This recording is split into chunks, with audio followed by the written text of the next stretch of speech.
Nous voici de retour dans la bulle de cette Web TV du Africa CEO Forum pour parler de Disruptors.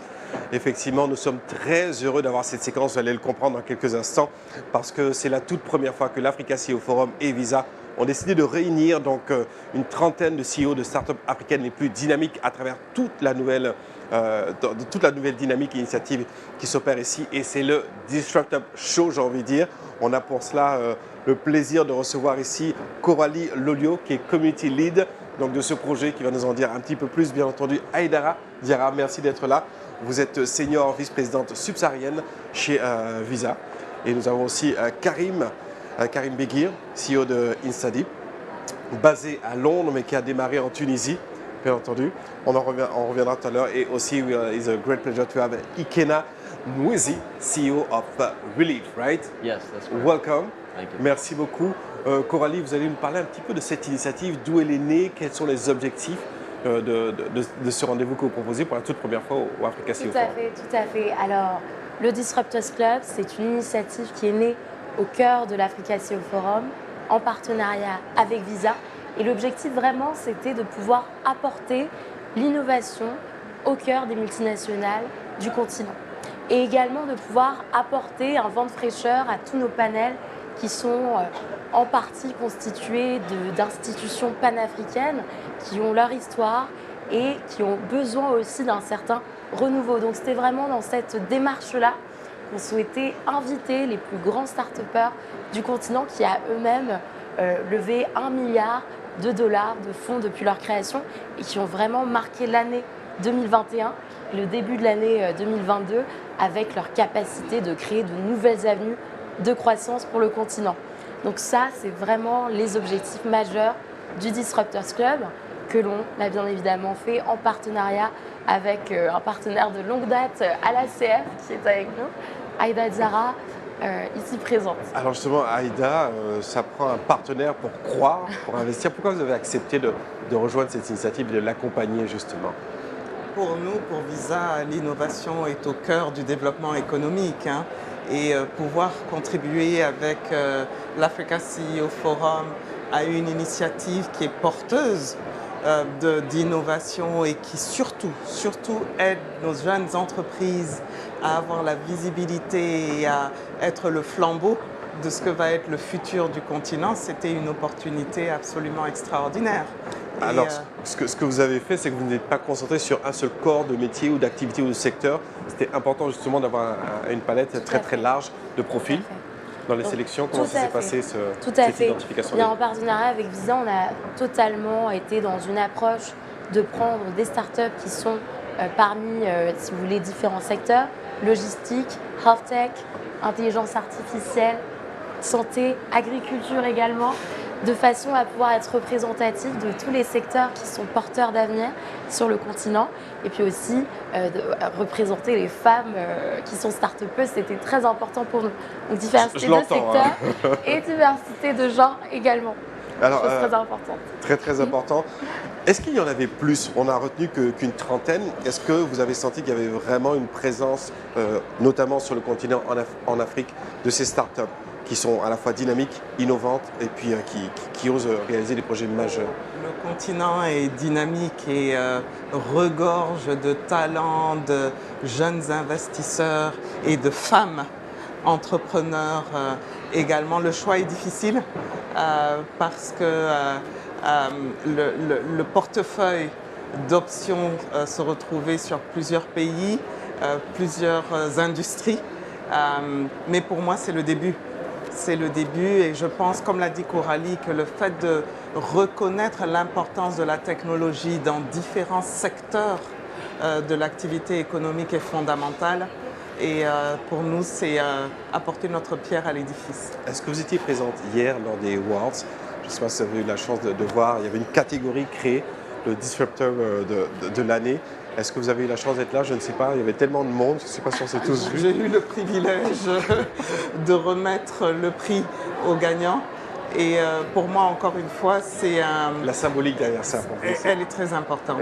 Elle est très importante parce que ce sont des jeunes qui ont choisi de capitaliser sur ce que la technologie apporte aujourd'hui pour transformer les secteurs d'activité dans lesquels ils sont et au regard de tous les challenges qu'ils peuvent avoir et qui ont décidé, en plus de ça, d'avoir un impact sur le long terme.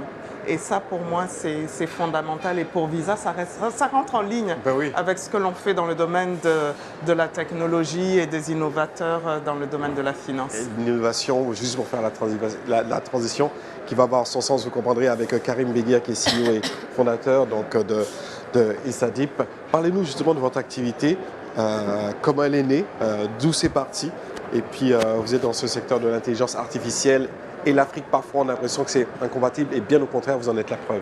Karim? Absolument, merci. C'est un plaisir d'être là au CEO Forum. Et effectivement, à ISADIP, nous avions commencé avec 2 ordinateurs et 2000 € à Tunis. J'avais une passion pour l'intelligence artificielle et je voulais aussi prouver que les jeunes talents en Afrique sont capables d'innover, de travailler et de faire des choses fantastiques dans ce domaine qui est considéré comme un domaine de deep tech. Et vous démarrez en 2014. 2014. Voilà, on démarre en 2014 et on a réussi à créer la société donc en tant que bootstrap avec très peu de moyens. Aujourd'hui, nous sommes considérés comme un leader de l'IA dans toute la zone Europe, Afrique, Moyen-Orient. Nous avons plus de 200 employés. Nous avons fait une levée de fonds de 100 millions de dollars en série B en janvier de cette année. C'était la plus grande levée dans le continent dans ce qui concerne l'IA. Et peut-être le message positif, c'est de dire que voilà, si vous êtes entrepreneur en Afrique, si vous souhaitez innover, c'est possible aujourd'hui. Et dans ce qui concerne l'intelligence artificielle, il y a énormément de choses à faire. Nous sommes à un moment extrêmement important dans le développement de cette technologie. Alors, on parle des disruptors. On est aussi dans ce contexte de crise post-pandémie, là, la crise en Ukraine. Vous avez cet ADN, vous, d'innover tout le temps. Est-ce que l'innovation, finalement, dans un contexte beaucoup plus difficile, n'est pas une sorte de folie parfois? Ou est-ce que finalement, ça contribue à apporter des solutions dans des contextes particuliers? Donc, je pense effectivement que voilà, dans un contexte de crise, nous devons avancer. Et ce qui est intéressant aujourd'hui, c'est que voilà, il y a énormément de richesses qui peuvent être créées avec l'innovation. En ce qui concerne l'IA, nous savons que ça va être la technologie marquante du XXIe siècle. L'impact économique de l'IA sera plus grand que celui d'Internet. Et donc, c'est une question critique pour l'avenir du continent que les jeunes Africains maîtrisent l'IA, qu'ils innovent, qu'ils construisent les systèmes dont ils ont besoin plutôt que de laisser le reste du monde développer ces technologies. J'étais hier sur un panel de souveraineté économique. Pour moi, l'IA, c'est une question essentielle de souveraineté économique, mais c'est aussi une formidable opportunité. Des richesses immenses peuvent être créées avec l'innovation technologique et notre rôle est de faire en sorte que l'Afrique en fasse partie.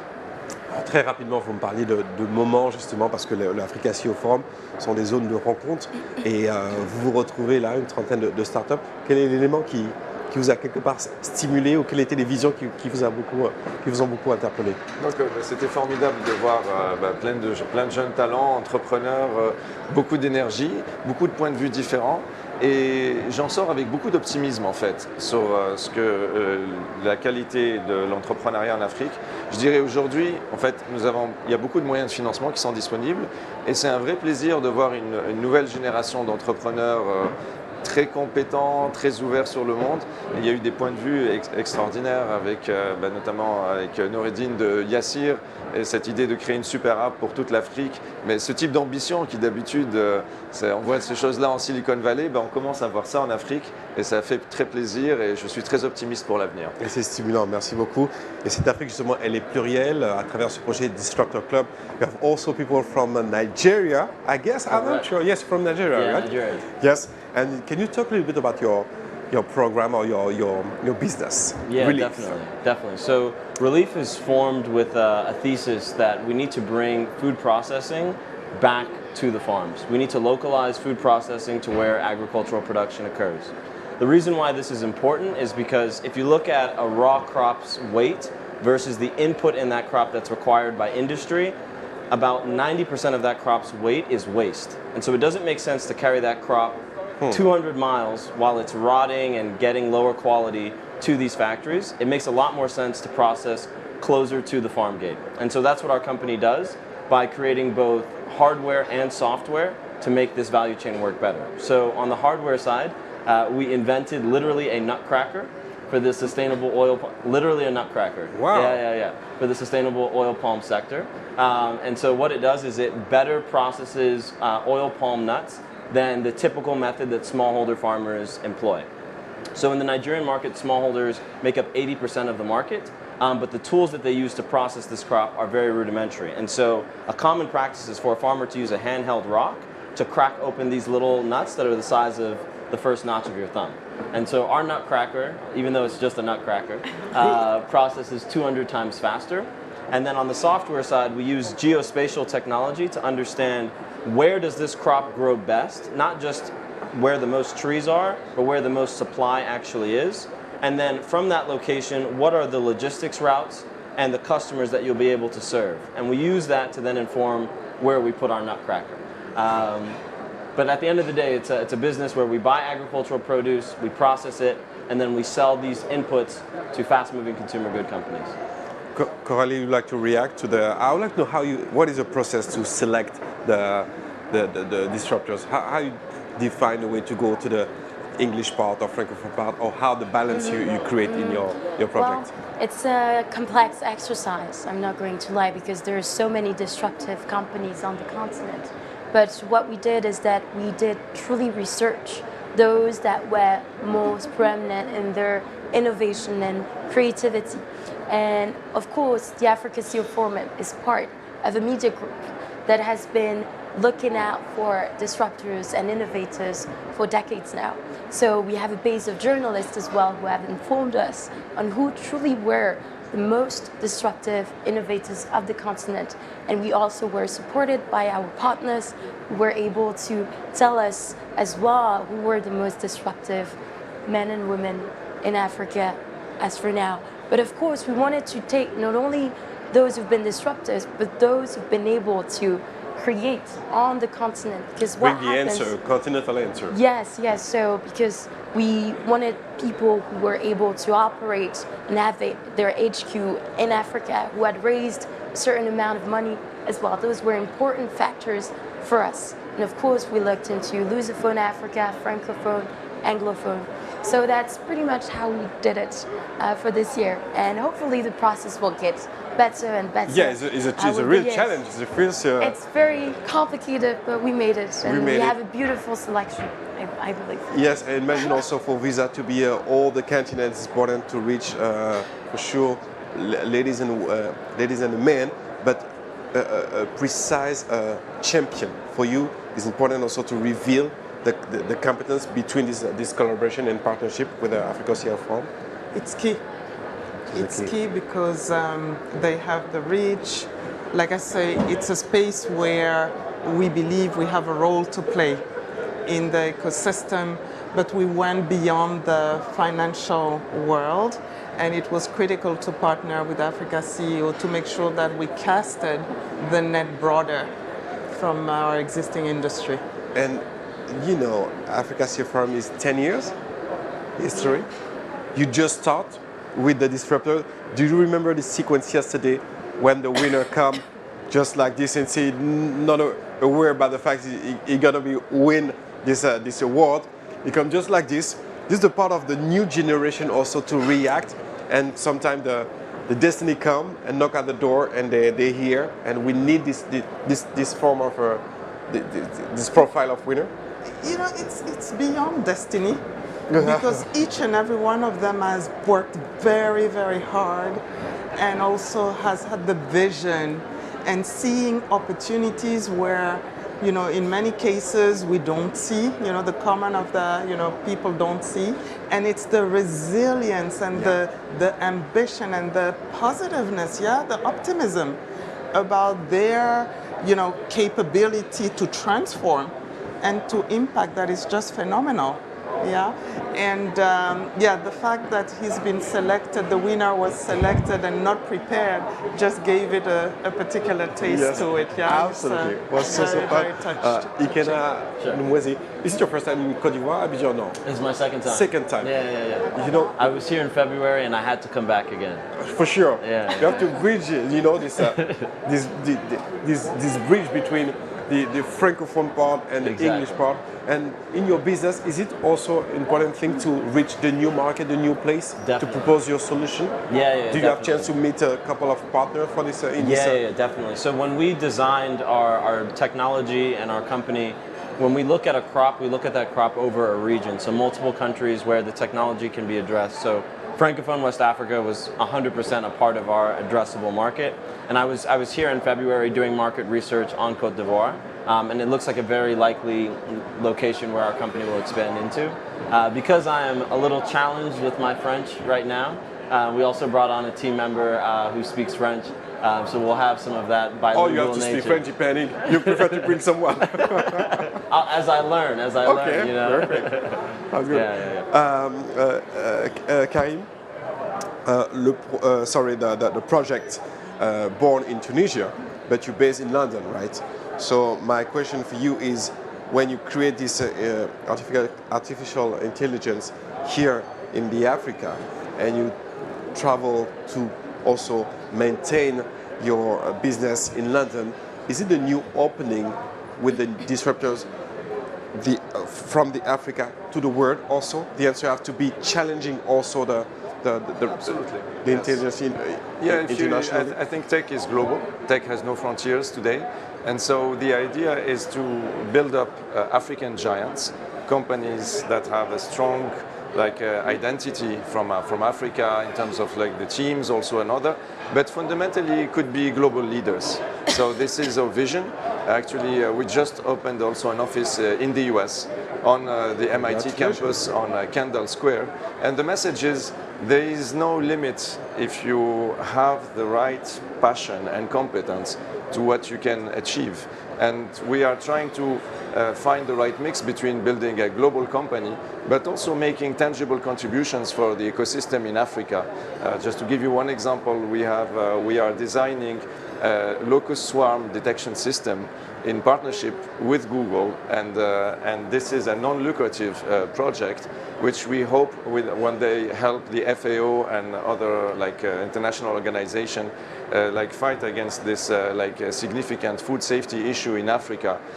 We have that pioneering spirit of trying to build up solutions for Africa with African talent and African creativity. Initiatives we've done, for example, around the neglected tropical diseases was, hey, you know, when you think about, for example, drug design, you think about big pharma groups, but our thesis was that the community could actually, if given the tools, be creative in a sort of open and decentralized way, and we got great results which are now tested by DNDi, a completely open, 100% African initiative. So Africa can bring another take on innovation and have results, be pragmatic and progress this way. Alors, une trentaine de disrupteurs qui sont présents dans cette première aventure avec Visa, bien entendu. On va en retrouver tout à l'heure d'autres. Est-ce que vous avez parlé du genre, justement, vous avez des disrupteurs qui vous ont le plus touché personnellement, Coralie, ou des histoires que vous nous partagez pour ceux qui nous suivent, Tout à fait. Bien, nous illustrer un peu ce projet? Il y a, j'ai une des start-upeuses disruptives qui va venir nous rejoindre sur le plateau, qui est Tarmim Saïd Dalsoum, une femme soudanaise qui a réussi à créer une plateforme de e-commerce, la plus grande plateforme de e-commerce au Soudan, qui a réussi à lever 4,5 millions de dollars, ce qui est quelque chose qui n'existe pas aujourd'hui. Inédit. Inédit, puisque en général, ce qu'il faut savoir, c'est que la majorité des startups fondées par des femmes sur le continent, selon nos critères pour le Disruptors Club que l'on a cherché, sont vraiment dans une marge de 2 à 4 millions de dollars levés. Mais on arrive rarement au-delà des 5, 6, 7 millions de dollars levés. C'est très très rare. Alors pour avoir une femme qui, dans une zone géographique du continent déjà compliquée, qui réussit à lever de tels fonds, c'est extraordinaire. Vraiment, c'est une histoire qui m'a touchée et elle va pouvoir la raconter mieux que moi quand elle nous rejoindra. On aura hâte justement de la retrouver. Je commence quand même à finir avec Visa pour dire merci de la confiance que vous apportez à ces start-upers, parce qu'il faut plus de partenaires. C'est aussi une occasion de se dire que plus on est de partenaires, plus on peut accueillir plus de start-up dans ce projet-là. C'est une ouverture aussi que vous avez chez vous de pouvoir être inclusif dans l'accompagnement de ces startups? Absolument. Nous avons intégré dans notre approche d'offres de services et de digitalisation du cash des partenaires tels que les fintechs qui jouent un rôle absolument phénoménal dans leur capacité à créer de l'accès, à ramener les petites et moyennes entreprises dans le secteur financier formel et aussi à donner de l'accès aux consommateurs. Et depuis maintenant quelques années, nous mettons en place une feuille de route qui leur permet de rentrer sur le réseau Visa, de bénéficier de nos outils. Alors on le fait de manière différente, hein. Soit on investit, soit on fait des accords avec eux, soit on met à leur disposition notre technologie à travers nos centres d'innovation. Mais pour nous, ces intervenants sont au cœur du dynamisme de l'industrie financière, de l'industrie du paiement. Excellent, merci beaucoup Aïda Diarra, Senior Vice President Sub-Saharan Africa Visa. Merci de votre présence et de la confiance dans ce projet avec Africa CEO Forum. Merci Coralie Lagneau, j'espère que tu vas rester avec nous quelques instants. En tout cas, j'ai envie de dire que c'était petit bébé qui est Community Leader of Disruptor Club. Merci infiniment Karim Beguir, CEO de InstaDeep. Merci de votre présence et bonne continuation. Thank you so much to be here. Mr. Ikena Nkwezi. Is it the right way to say it? Nkwezi. Nzewi. Yeah, I don't insist too much. Okay. And you are the CEO of Relief. Thank you so much. Correct. Et on va retrouver d'autres disrupteurs dans quelques instants justement sur cette plateforme, la Web TV du Africa CEO Forum. On se retrouve dans quelques instants. Merci d'utiliser le hashtag d'ailleurs ACF 2022 pour continuer à commenter, partager et réagir sur tout ce que vous voyez dans le cadre de cette édition ici à Abidjan. A tout de suite.